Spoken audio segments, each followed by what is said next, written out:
Hi everyone, my name is Harry, CEO and co-founder of Zuno Carbon, and welcome to another installment of Forces of Nature, a series where we explore what it takes to be successful in the sustainability space. So today we have Dr. Darian McBain, founder and CEO of Outsourced CSO Asia, and it's going to be a great conversation. Darian has a lot of experience in this space over the last plethora of years across different industries as well. So before any further ado, Darian, thanks a lot for taking the time to join us today. Hey Harry, thank you for having me. It's great to have a conversation here, and also great to see how far Zuno Carbon has come since our very first conversation. That's right, and the space has changed so much as well in that time. So I guess my first question for you, and this is something we ask everyone, is how do you even get started in sustainability? So I started the old school way, and I studied it at university. So I studied environmental engineering at university, and it was the first intake of environmental engineers at the university that I studied in Australia.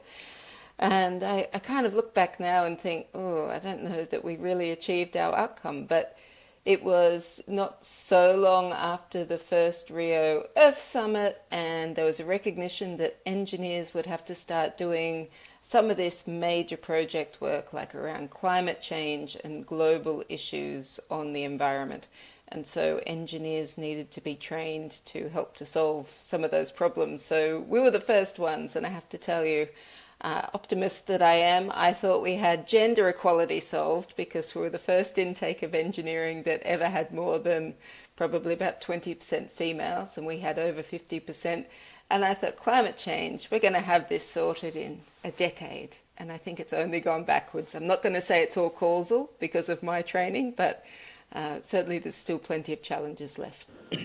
Yeah, certainly. I think we've seen that with the 1.5 degrees already being crossed, things are not really looking too optimistic the way that we thought it was going to be. But going back to your career itself, you mentioned that you were an optimist starting out in this, and you've worked in a few different sectors, seafood, healthcare, finance, government. Then how did you adapt your strategies and your goals for these different organizations? I think whichever organization I'm working for, I tend to try to get to understand the big picture of what they're trying to achieve and what their outcomes are, and I guess what tools they have to work with. Because if you're in a business with, say, global supply chains, it can be quite different to if you're, say, a government working in the financial markets. So understanding those tools and what they want to achieve, and then applying, I guess, my specific knowledge around sustainability to those particular circumstances. Is it more difficult doing that in the private or the government side of things? Another good question. I think each has their challenges. I find the private sector can actually go pretty quickly if it wants to, and certainly that was my experience working in Thailand. Thais can be super quick when they want to make particular change. Government, you obviously have a lot more process, particularly if you work for a regulator, and I've worked for a few different regulators, and so by the very nature of the organization, there are processes. But government, you also have, I guess, multiple other departments, and you're usually trying to deliver on particular projects, so at least there is a consistent will. You aren't totally at the whim of markets. That's fair enough. And for private, something that we've seen in the industry is that the incentives are there's a spectrum of incentives, right? Some of them are driven by the whole supply chain, the greening of supply chain, and customers demanding more visibility and transparency. On the other side, some are driven by regulation. Do you see that either of these is more effective than the other?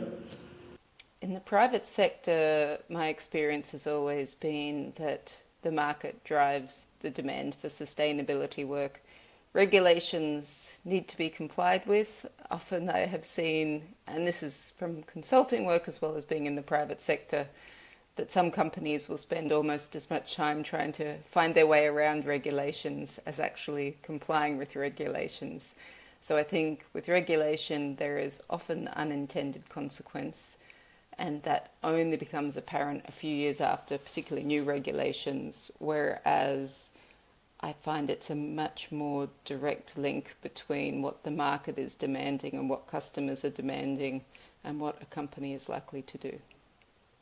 Yeah, that's quite interesting because I'd say Southeast Asia is the consumer sentiments are quite different from Europe or the West, and we're starting to see more and more companies being put under pressure. But so far, it seems to be regulation that's driving the compliance aspect of things. Okay, interesting. So, having been on both sides of this equation, is there any part that you enjoyed more than the other? I probably enjoy the dynamism of the private sector more. And one of the things I'm doing at the moment is I'm on the investment committee of a climate tech fund. And I really love being exposed to all of these great new entrepreneurs who have a brilliant idea and they're bringing them to light. It's something that gives me real optimism. I think sometimes if you just follow regulation and maybe all of the announcements and geopolitics that are happening now, it can be a little bit disheartening. But when I look at some of the great new technologies that I see through this investment committee, that does give me hope. Yeah, I think the regulatory aspect is something that has been quite challenging. And I think what you do at OCSO is also helping to tackle that for your customers. Maybe you can tell us a bit more about what you do at OCSO and as well as why you decided to set it up. Sure. So I decided to set it up because I saw that there were a lot of consultancies, particularly in Southeast Asia, who'd started offering sustainability services, but they didn't necessarily have a depth of understanding of what it took. They were focusing more on that regulatory path, and I'm a firm believer that sustainability has to be built into the strategy of the business, and there should be good business reasons for doing the work. I mean, obviously, compliance is a good business reason, but usually there's other strategic advantages of taking on sustainability. And so I decided that after speaking with one company who said they'd been looking for a chief sustainability officer for over 4 years, that I would try a fractional model, so where I could outsource experienced chief sustainability officer material to a few different companies. So I actually don't take on a lot of clients. I tend to have a few clients and work with them over the long term. And one of my first clients, I've just come to the end of the 2-year contract, and they brought me in for, let's call it a fairly intractable problem. They had been working on how to resolve this issue for over a decade, and so I'm really happy to say that at the end of that 2-year period, we have now resolved this particular issue. And I think it's just the benefit of bringing in some external experience and having someone else put fresh eyes to one of these challenges. So I think the model works. There are still a lot of companies, particularly in Southeast Asia, who would rather have what I'll call bums on seats. You know, they want the full-time headcount. They want to be able to say they have a chief sustainability officer, which is absolutely fine. And so that also brings another part of my work, which is mentoring chief sustainability officers who perhaps haven't got a depth of experience in sustainability but bring other skill sets to the role. That's interesting. So, do you think that the lack of access to the sustainability expertise or the resources themselves is holding this region back compared to, let's say, Europe?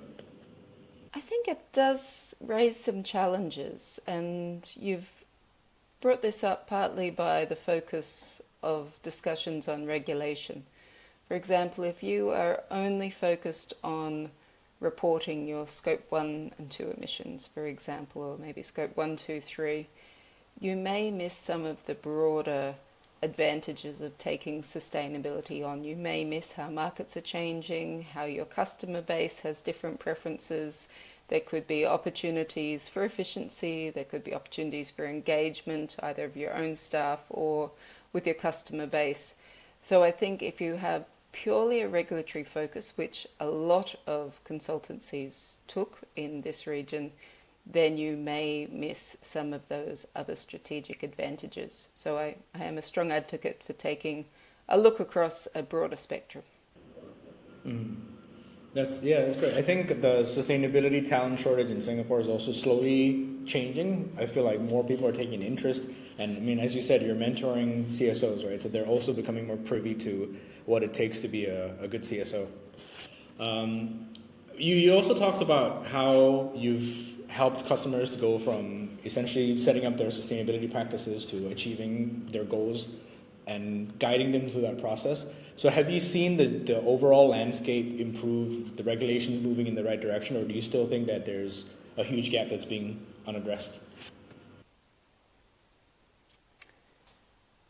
I think the regulation is moving things in the right direction, and it's saying that sustainability is something that a broad range of industries and companies need to do, from the SMEs all the way up to the multinationals. I've already spoken about that kind of narrow, very narrow perspective. You know, we've often heard it called carbon tunnel vision, particularly in Singapore, where the only focus is on CO2 equivalent emissions when there are other things. But at least regulation has put sustainability on the agenda. I think if we look in Southeast Asia, some countries already had platforms for sustainability in different aspects. But you know, if we look at Singapore's regulatory requirement, for example, it's definitely driving some level of behaviour change in sustainability. I guess it's a positive note for the future, at least for Singapore as a regulatory body. Again, you mentioned how the regulations and the sustainability space is evolving pretty quickly as well.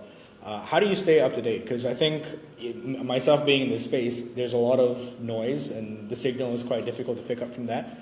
And as you're advising other companies and mentoring people, how do you figure out what to keep up to date with? You're right, there is so much news. When I think of when I first went on LinkedIn, which I can't remember, but certainly was a long time ago now, there was so little talk about sustainability in my career that it was quite easy to keep up with what I was interested in. I think the nature of some of these networking sites have changed. So there is a lot of noise. And I reflect back on years ago reading a book called The 4-Hour Working Week. And the author was actually talking about just how to keep abreast of current affairs. And he said, choose 4 people, 5 people whose opinion you trust, ask them about those particular topics, and then synthesize your own opinions. And I think I probably do something like that on LinkedIn in particular. I'm sure we're both part of many of the same chats. There's some really good WhatsApp groups I find, particularly in Singapore, where people will share interesting developments and announcements. And I get a lot of benefit out of those because I think a curated group, there is a similarity of interest, and so the material that is shared is quite on focus. And then I'm always interested in what crops up into the mainstream media, because if it's going into the mainstream media, then that means more than just the industry specialists are looking at something, and that is a good way to keep perspective, I think. Yeah, certainly. I do think that the curated groups have a lot more relevant articles, studies being shared compared to LinkedIn, where it's anybody can put anything up there, right, at the moment, especially.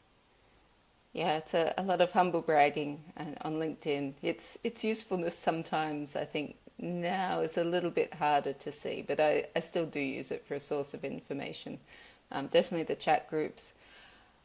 I found there was a lot more discussion that took place when conferences started to happen in Singapore in particular on sustainability, but actually the conversations were quite limited. They tended to be repetitive. You would hear the same talking points over and over. And so if I do go to an event, I usually try to choose speakers whose opinion I really want to hear, or venues who really support an open and interesting dialogue. And I think that's another good way to get information and then talking to the kinds of people who would be attending that event. Mm-hmm. Yeah, certainly. I think there was a period of time, like 2022 to 2024, where there were like a sustainability conference every week, and the speakers, the quality did vary quite a lot. So I think that was a interesting period for the space, but it has gone down, and I think the events now are a bit more curated from at least what I've seen in the last 6 months. Yeah, and some interesting places, like I remember years ago going to Chatham House in London. And, we now all say, if you're not going to record what somebody says and attribute to them, we'll say, well, it's Chatham House rules. But actually going to Chatham House, and they do curate some really interesting discussions on a broad range of things. So I think that's the other way that I try to stay abreast, not to purely stick in my lane. Go and listen to things which are adjacent to what you're working in, because you can always learn more, and there are other topics. Sustainability is so broad that if you think of all of the overlapping circles of influence, it might be that you listen to geopolitics, it might be that you're listening to topics around education or science discovery. And I think there's always some nuggets of information that you can find from some of those different discussions. As a C-suite, you have the business interest at heart, and you have pressure from the CFO's office, the CEO's office, but at the same time, you do want to push the sustainability agenda. It's been a challenge we've seen among a lot of our customers. How do you strike that balance, and how do you get buy-in from, especially the CFO, where everything is dollars and cents? You have to be able to speak their language, so the CFO's language, and explain how or why this comes into providing value. And I do think that's important for sustainability teams to realize that they have a role to play in the business. They can't purely be a cost center. I think if sustainability is done well, there is a benefit for the work that they're doing. And I think that probably I'd reflect on one of my former team when I was at Thai Union. When he was leaving, he was suggesting one of his friends join my team, and he described it as being like an NGO in the middle of the business. And I think that in some ways is true, because you are always advocating for your topic area. In my case, it was sustainability. And so you are the advocate. You are the one who's always voicing the concerns and raising them.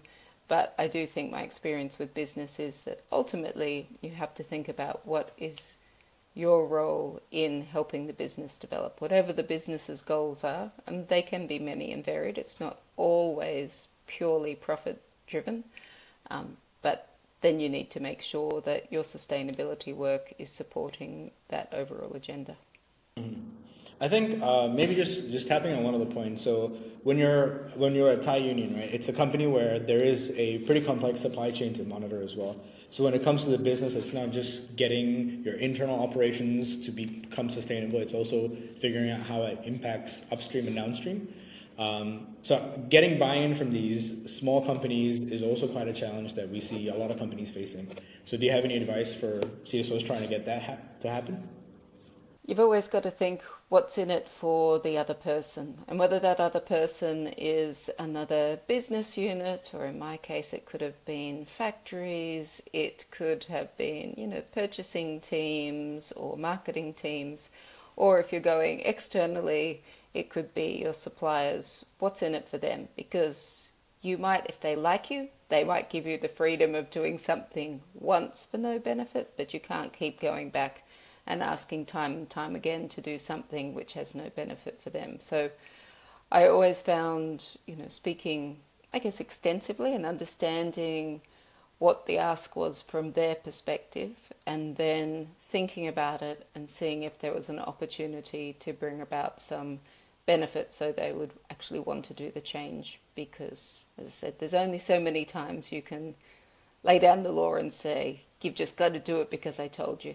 Because very soon they'll stop inviting you over to have a cup of coffee. So as you can, you've probably been aware of, in the last 3 months, especially in the US, the DEI programs have been scrapped. A lot of these large organizations are doing a U-turn in a lot of the initiatives they put together. So we're starting to see some knock-on effects coming this way towards the east. And as a CSO, how do you tackle this problem when some of your major stakeholders or customers are urging you to drop some of these initiatives that you've worked so hard? And you mentioned earlier that carbon is one piece of the puzzle, but there's a much bigger picture with social impact, governance, transparency. So yeah, curious to hear your thoughts on this. So I almost feel like the ESG pendulum swung too far one way. And I think that too far one way, particularly as described in the US, was the woke agenda. So I've always said that I work in sustainability, and when ESG came in, which I think of as more as the environmental, social and governance data points around reporting, it brought with it a whole lot of other activity. But fundamentally, if you are doing a sustainability strategy that helps a business, then it helps the business, whether it is access to markets, whether it is managing risk, whether it is engaging a diversity of suppliers. It could be a whole range of things. Those business fundamentals haven't changed, even though we might not be using the language.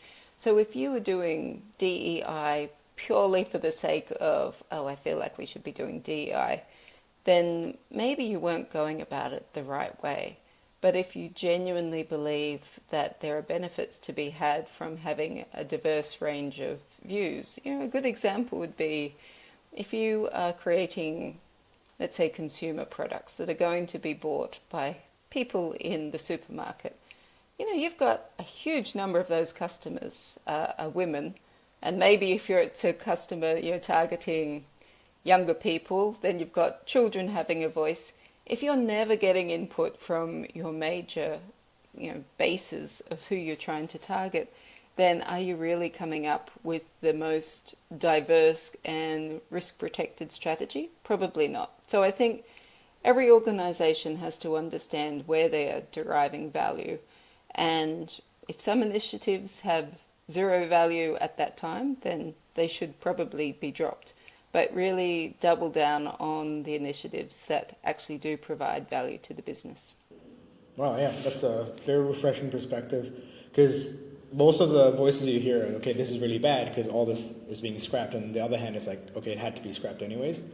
So I like the perspective that you put forward. So just double tapping on that a little bit. So when you look at ESG, right, there have been a couple of opinions, like I think Larry Fink from BlackRock was one of the people who brought it up, that ESG has a negative connotation to it because it's been equated to this whole woke movement, whereas sustainability is still something that's a priority because there's a risk associated with it, especially physical assets.